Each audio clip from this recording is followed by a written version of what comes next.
Brother, thank you for joining me on Second Acts, man. This is a show that's about people starting over, man, and getting back on track. And our audience, our direct, people we got this for, people behind the walls. Now, granted, this is for people all over the world. You know what I'm saying? And you definitely are an international person, man. Since the day I met you, I appreciated you. But this is a shout out, man, to all my brothers and sisters across this country who are locked down. This is definitely, man, a reach out, man, and a big up to the people who are locked away and in their minds thinking that they ain't gonna have a brighter day or something else coming. Right. Now, the average person is gonna think that's somebody in prison and an institution. There's a lot of people at work right now who are locked in a mind frame. There's a lot of people in relationships right now that are locked in mind frames. There's some rich people sitting in CEO desks that are locked in prison in their own mind. Right. So we want to free everybody. See, unlike other folks, you know what I'm saying, being on the bottom, we want to free everybody. Right. We ain't trying to flip the script and put somebody else in prison. Right. So we want to free the minds of everybody listening, regardless where you are and what your prison cell look like. If it's a mansion or it's an 8x10, we want you to be free of your prison cell. Right. And the mindset that didn't hold you in that cell. Right. So Second Acts, it's about actually getting off the ground and starting over. So I want to introduce you, I'm saying, as the father and the birthing of, I'm saying, Black Lives Matter. And I definitely want to acknowledge you as Michael Brown Sr., the father of the young man who died in Ferguson. I'm saying, we can say he's murdered. In my opinion, he was murdered. I'm saying we say died, but it's not like to try to we don't dance lines up in here. I'm saying young man who was murdered in Ferguson, Missouri. And from that day, the entire world has been different. Well, my name is Michael Brown Sr. I'm the father of Michael Brown Jr. Mike has 6, 7 other siblings. You know, he had just had a baby sister before he was killed. Mike was 1 year old when he got killed. We're murdered. He has a sister named Deja. He has another sister named Trinita. He has another sister named Nunu. Got 3 brothers, you know, Tristan, Tiandrew, and Tyler. And the baby, Michael, which is the baby sister that I was talking about in the beginning. Yeah, he came from a family, you know, a loving family. You know, we were all together in the time. A little bit before he was murdered, we had lost the house in a fire. He was there. 8 days after that, he had just graduated from high school. Big accomplishment. That day, he told me the world was going to know his name. You know, He wanted to be a rapper. He wanted to be a rapper. He said he was going to be bigger than Lil Wayne. The world was going to know his name. So tell me about, that had to be a conversation. Oh, yeah, big So break down the conversation for me. So he graduated. We went to this Chinese place to have something to eat after he accomplished his graduation. We sitting down at the table. He like, Dad, hey, F college, I'm going to be a rapper. I'm like, dude, you're not going to be no rapper. You going to school. He like, you just want to kill all my dreams. I'm like, I ain't trying to kill your dreams. Make that a hobby. But you going to school.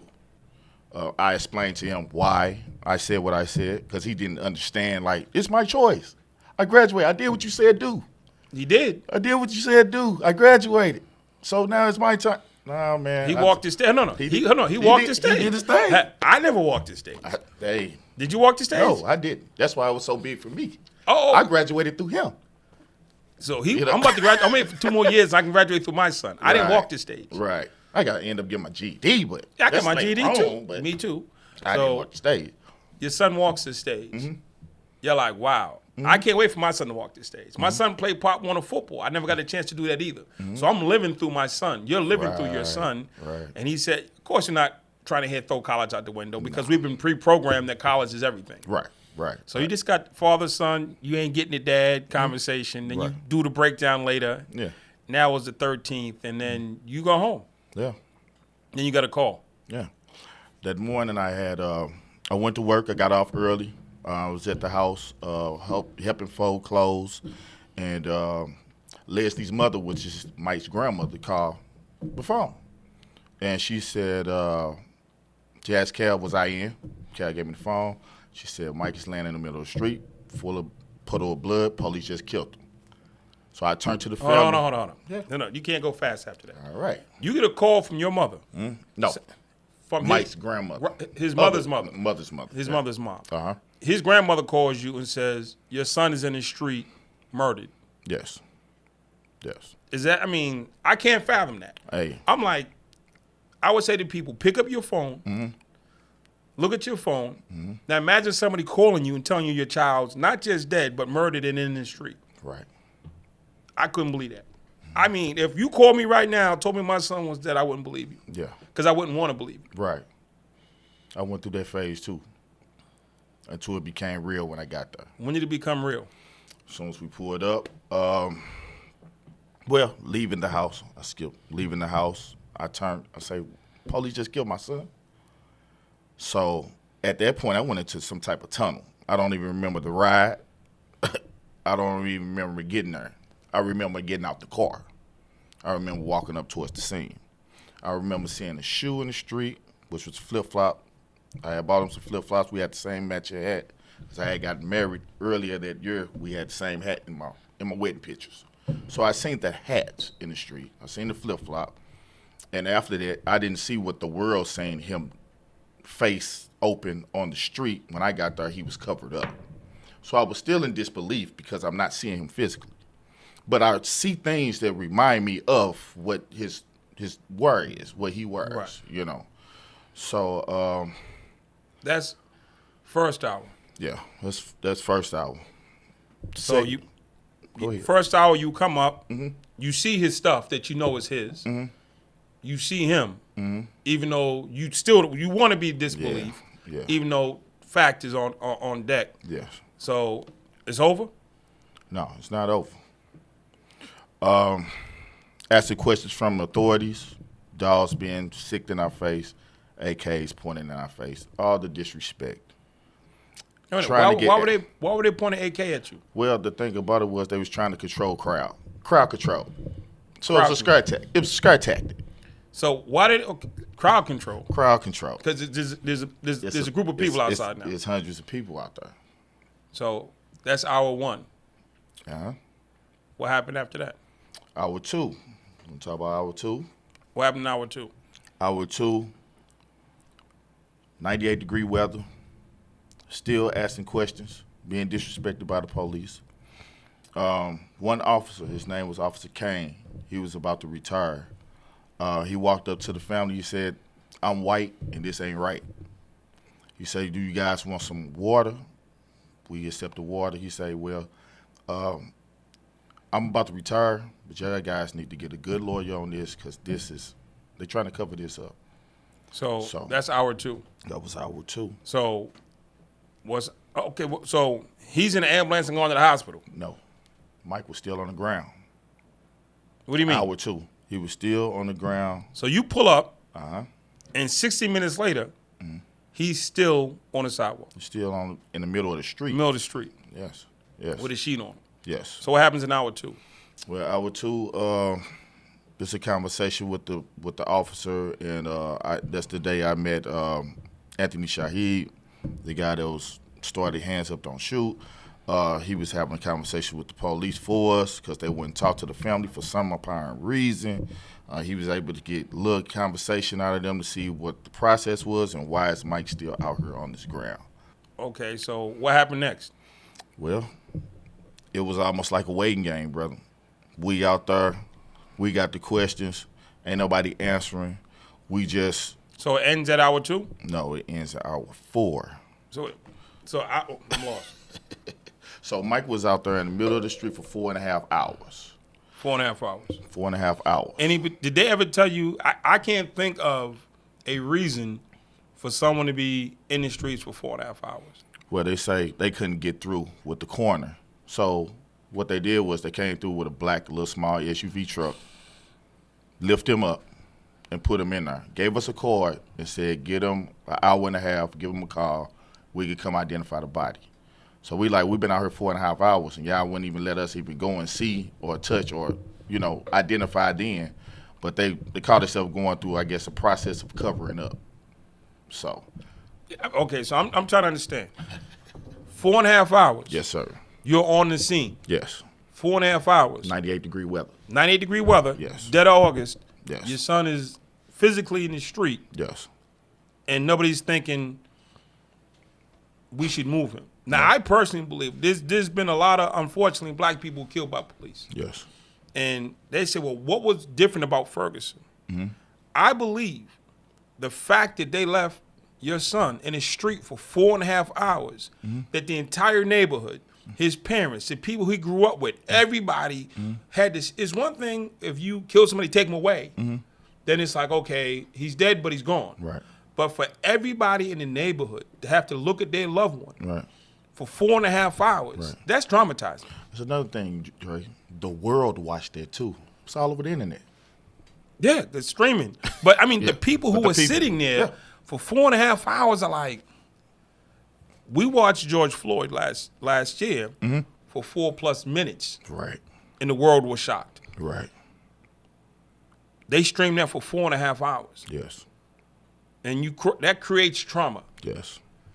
not just in you, the family, but all watching. Yes. That's trauma. Yes. So they're wondering why the world erupted. Right. So what's the next day like? Well, next day was everyone was out, media was everywhere. People wanted to talk to the family. A lot of fundraiser, and we still are trying to get questions answered. Right. No one want to answer our questions, brother. So we had to eventually get a legal team. But I mean, know. for the next 15 months, I know for fact, because I watched the protest. I ain't gonna call them riots. I watched people be angry. You know what I'm saying? You can call it what you want. It was people in the streets for 15 months Right. on behalf of your family. Right. And behalf of families. Right. Because he was a symbol of all. Right. You know what I'm saying? And for 15 months, people quit their jobs. Yeah.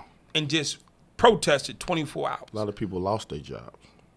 This was like, because when I finally came, it was like, people were like, we're out here. We out here. This has got to stop. And we out here. Was you was out there when the National Guard was there, right? No. Yeah. It was curfew and everything. Rubber bullets, everything flying, so. So now they shooting. Now they back shooting again. Right. Back shooting. So 15 months. What's your state of mind for 15 months? Angry, revenge, shut down, couldn't even fathom what was trying to process. Steady going through process. Why? What's going on? Mike, talk to me. Send me a sign. What's going on, son? Talk to me. I need you right now. What do I need to do? Because can't nobody else help me. So I remember the day when the no verdict came down. Yeah. Yeah. For everybody has that concept of, Yeah. it's like almost flashing back to the Rodney King, the not guilty. Yeah. How can it be a not guilty? Right. They did this on film. Right. And the entire police force got a not guilty on Rodney King. Right. Right. The gentleman involved in his shooting got no process. Right. So what is it? I mean, so you're angry. So as it goes times 100 now? Forget 10. Yeah, it was you past times that. 100? Yeah, past that. After indictment, after prosecutor at the time said, was the judge, jury, and the prosecutor, which he was. After he made his statement, first thing, vest and AK, right? Luckily, in the process of that, wife, sister, people that was there that loved me. Like, Mike, you can't do that. I actually saw a movie. I mean, was it white skin, black skin? There's this movie that just came out where the son is killed by a cop. Then the guy straps up and runs up in the police station and just takes the thing hostage and they hold like a trial. So you vest an AK. Yeah. You done. Yes. Yes. I was ready to crash it all out, Dre. But that's 15 months of hold on, hurry up and wait. Yeah. Justice is coming. Yeah. Be patient. Don't say this, Mike. Watch what you say in interviews, Mike. It might hurt the case. Holding all this anger and what I want to say in. Now it's ready to be released. So I know that was December when they Yeah. had the no verdict. November. They called me in, I think it was late December. That's where you got a chance to sit down with them and start building relationships. Right. And I said, then we started talking. I said, I got to know you. And angry father, your son was murdered. Right. You got no justice. Right. You got shot with rubber bullets. Right. You made the stand down. But in that, I see the anger in you, but I see the leader in you. Yeah. And I said to you, I said, bro, the angry dad thing, you cornered the market. Yeah. I believe your position, your greatest strength, if you talked on forgiveness. Right. You looked at me like I was crazy. Yeah, you did. You did. You looked at me like I was stone crazy. Right. Like if you was, where that AK at? Right. But not real talk. Right. I watched Nelson Mandela and Desmond Tutu do the forgiveness platform in South Africa after all the apartheid and the murders. I was like, no. I didn't see it. I didn't get it. I didn't believe in it. I was like, these dudes have lost their mind. How you gonna let all these people walk free? Then I started studying. Forgiveness wasn't about them. It was about progression and about us. Right. So I actually took that from there, and I went through the disbelief space. So I brought it to you, and it took you a while. Yeah, it took me a while. So what did you do with that? Well, I had a conversation with my son, a spiritual conversation. It's like, man, I've been angry for all this time. Hold on. You had a conversation with what son? With Mike Brown Jr. So you went and prayed and had a conversation with your son I about had it. a conversation with my boy. And what did you say to him? This crazy man wants me to be a forgiveness coach? I've been angry. I've been angry about the situation all this time, blaming myself. I need an outlet. What you think?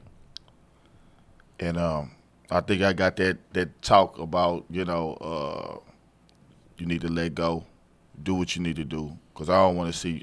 You gotta fight for me, Dad. You got to keep this fight going. So in a spiritual way, I knew that's what you'd say. I had to keep the fight going. I had to get myself together, contact you. So Let's move forward. Mike Jr. gave his sign off on The forgiveness. Yeah, the forgiveness. forgiveness plan. Yeah. Now, how did the people around you take that? A lot of people didn't take that. They didn't take that well.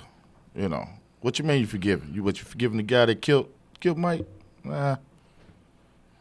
I got to work on myself. Because you probably come to find out, a lot of people are vested in the anger. Yeah. And when you start talking about shifting directions to growth, Yeah. everybody want to grow. When I wanted to change my life around, I didn't want to be a banger. I didn't want to be in jail. I said I want to go home and go to Harvard. Right. People were like, what are you talking about? Go home, go to. You can't go to Harvard. Right. You need to stay. They were telling me, stay here with us. Yeah. They were comfortable. And self-destruct. Yeah. Yeah. So I know we worked on that forgiveness piece for a while. So now people know you globally as an angry dad. Yeah. We starting over Yeah. as a forgiveness coach. Right. Tell us about that.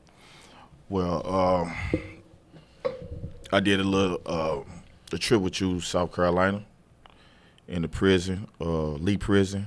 I had the chance to present the program with inmates.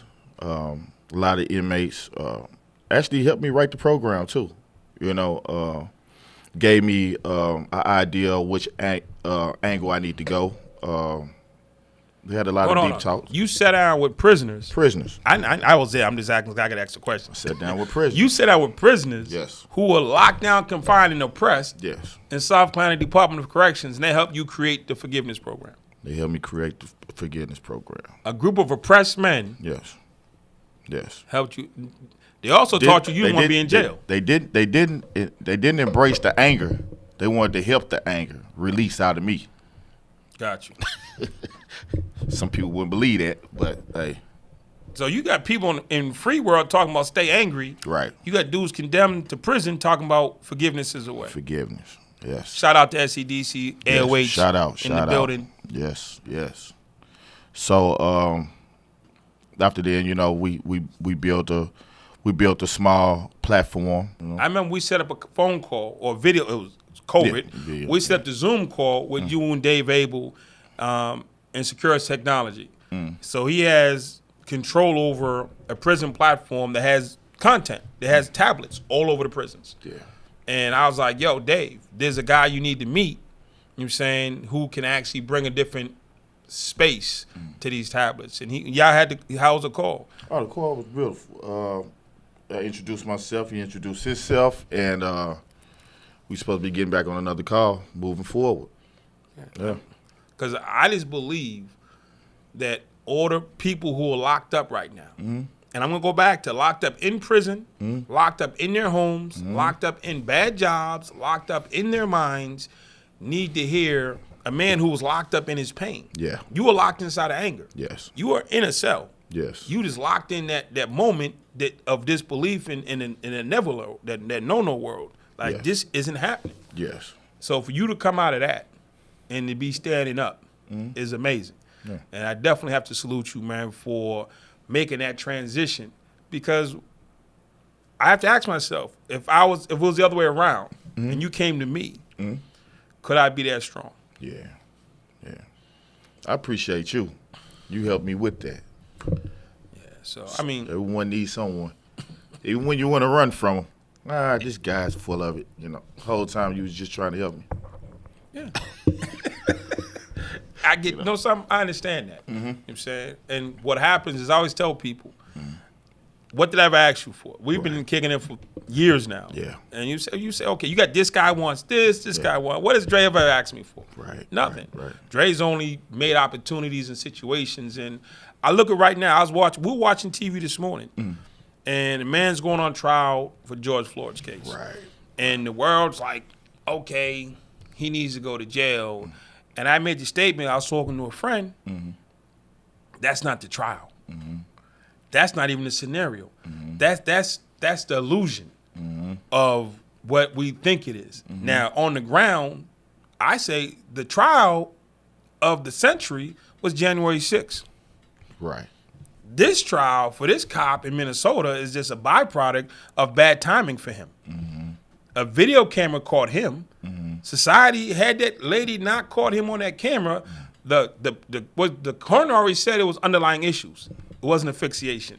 The cops who standing with him definitely weren't going to say nothing different. Right. So minus one lady with a video camera, Closed case. closed case. Right. January 6th to me was a trial of the century. Because when those folks walked into that Capitol, stormed in, they broke in the door. Yeah. All I could say to myself is black folks couldn't do that. Yeah. Yeah. There'd have been a massacre. Massacre. Oklahoma would have been like an afterthought. I'm saying Tulsa would have been over. It would have been never mentioned again.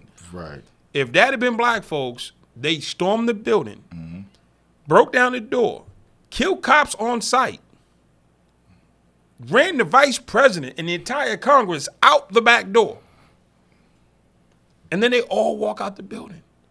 I watched them go in. I didn't know the cop died.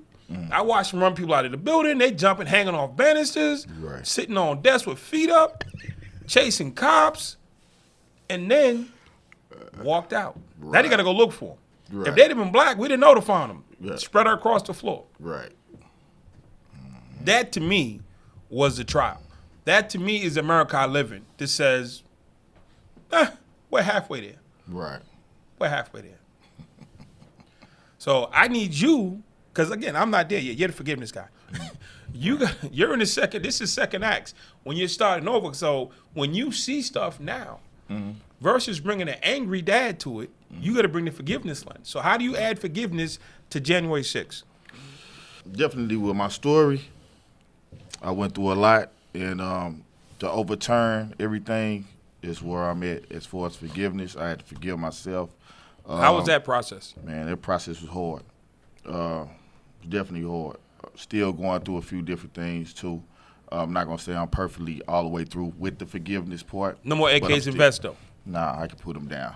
But I had to get myself together. I'm just happy for you helping me with that process and going into that prison and getting it real raw. There's a lot of people in that prison that's asking and begging for forgiveness right now. There's different circumstances. I don't know all the cases, but the few that we have met, they definitely are asking for that. And I'm on the streets, and I was about to lose my mind. And it probably would have been too late to be asking for forgiveness, because I see myself behind those walls with those guys out of going out here off pain that I couldn't control, and just thought, why not catch the cop that killed my son? and blow his head off. You know, what does that get me? That gets me put in a different situation where I'm not going to be able to get out of, because for one, it's a police officer. Yeah, they don't go both ways. I'm gone. I'm gone. It's no coming back. So And then your other 6 kids, they suffer. They your suffer. wife. She suffer. and the voice you coulda and shoulda been in the world Yeah, is gone. it's gone. So to have this forgiveness program right here, to elevate, to help other people, including still helping myself in the process, it's going to be a big turnaround. We still working on a few things. Look for it soon. I know we were talking to the Black Lives Matter organization. Yeah. Now, the organization, the global network, whatever they call themselves in 2020, you know what I'm saying, or whatever they called themselves in the beginning, 3 sisters were part of the movement, and they coined the phrase, and they, blacklivesmatter.com, they bought the domain name, and then the whole thing was, it became the call. It became the platform. Yeah. And they, just by default, became famous, Right. or in charge. So when anybody dies or anybody wants to give, they go blacklivesmatter.com, and they own the domain name. Right. If 3 Chinese dudes would own the domain name, they'd have got $100 million. Right. Whoever owned the domain name and had the donate button on it, they won. Right. So I know there was disparities in who they are and how they connect. Since I've met you, my story has always been, I want to see the families out front. And that's why I've been trying to organize with you. Families out front. Right. So we're hopefully, Black Lives Matter, the organization, will collaborate with you and help put the families out front. How important is it for the families to be out front? Definitely, we are the ones that's been impacted by terror or loss. You know, we are the voice. We are the voice. Can no one speak for us? We are the voice. I see a lot of times where people try to jump in front of you and talk for you Yeah. versus with you. Right. I'm saying, so for family members who are out there suffering, or just know something, family members, people in trauma, people locked in prisons trying to break out. So you was trying to, part of the reason you couldn't break out was everybody was talking for you, so you was left to sit with your pain. Right. Until you started talking for yourself, Right. you was stuck behind what they thought. Right. So for the people looking to start their lives over, whether it's from trauma, whether it's from addiction, whether it's from just bad choices, what do you say to them? I definitely say, once you get a hold of yourself again, start finding something that's positive to do. Reach out to us. You know, you can definitely help me with the forgiveness program. Question. We all need it. We all need it. We all need help with that. So how do we improve criminal justice? We got to start policing our own communities. We got to start taking responsibilities for our own faults. It's so many ways I could go with this one, you know, because we always blame. I'm not gonna say. I'm not gonna never say, you know. We blame white folks. Yeah. That's what we blame. Yeah, I'm not gonna never say, you know, they are always wrong, but sometimes we can't provoke certain things, you know, because of the mindset that we are in. You know, we don't like police, so no matter if you're good or bad, we don't like it. You know, so don't trust. Don't trust. Right. Because we got some relatives that are cops, so we don't trust you. Yeah. On duty. Yeah. So how do we help people not go back to jail? Because this, again, Yeah. our primary audience, again, I want you to think of people in cells, people locked in addiction. How do we help people not go back to their first act, which for you was anger, for me was violence? How do we help people not go backwards? Academy of Hope. Academy of Hope. Academy of Hope. Got you. You know, Now- inside program, outside programs. Yeah, we in the streets. Yes, Now, sir. now for me, you know, I've been out here 21 years, doing my thing since I came home. And I noticed that I'm going to pass one day. Yeah. And we all going to die. That's just part of the script. Yeah. And I've made a conscious effort. My grandmother, when she had a chance to get a surgery because she had cancer, she opted out of it and said no. And I watched my grandmother plan her own funeral. Had no fear. And it got me thinking, if Nana can do it, what am I waiting on? Right. Do I need a hole in my neck to stop Right. playing it? So my tombstone, Right. the first chisel on my tombstone is gonna say Andre Norman, 1967 to 3050, but it's gonna say Harvard Fellow because I created myself to be a Harvard Fellow. Right. Second, it's gonna say Honorable Son. I've done things for my parents that is above and beyond to create Honorable Son. I'm working on the rest of the stuff. Right. What are they gonna chisel in your stone? Definitely stand up, speak out. When you start thinking about what's going to be on your stone, you live with intent. You can right now decide, I'm going to be the forgiveness guy. That's going to go on there. I'm going to be the father of a movement. That's going to go on there. I'm going to be whatever. I mean, literally, I need you to stop thinking your final act. Because when you understand your final act, you live your second act totally different. Yeah. So, bruh, I know you came up to the prison, and I appreciate you sharing with the guys, and I'm glad that they were able to help you create the forgiveness program that now you embody. And it's part of our curriculum. Right. So the Academy of Hope curriculum has your forgiveness program in it. Yeah. What do you do with that outside the wall? When you walk back out in society, you have your program. Who do you serve? The affected, the community. You know, especially hurting fathers and hurting mothers. You know, definitely hitting them because those are the ones that are suffering right now. You have children that's out here suffering too. So it hits all angles of everyone, but definitely push it towards the families. Who don't you help? This applies to everyone How does it apply to everybody?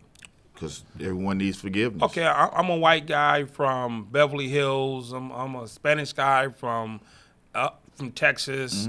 I'm a guy in the trailer park down in Tennessee. What does your program do for me?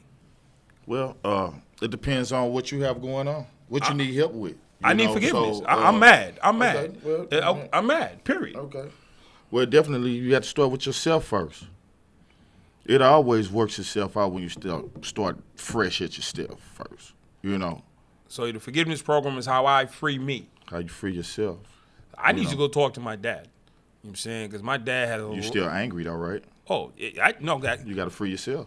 No, I got that part. I'm saying, I'm thinking of the old dude. You know what I'm saying? My father's 80 years old. He's sitting at home, and he's angry at how he lived his life. And he's angry at he's seeing the results now at 80 of decisions he's made when he was 22. And he's home, he's depressed, and he's angry, and he needs forgiveness. But he doesn't know how to forgive himself for bad. I tell him, hey, Dad, I ain't mad for you. I'm not mad at you for not being the best dad. It's easy to say that, Right. but it's different to feel it. Right. So, I mean, I would love for you to go talk to my dad about forgiving yourself. You know what I'm saying? And then I know there's some moms. I used to go to suburbs and work with parents.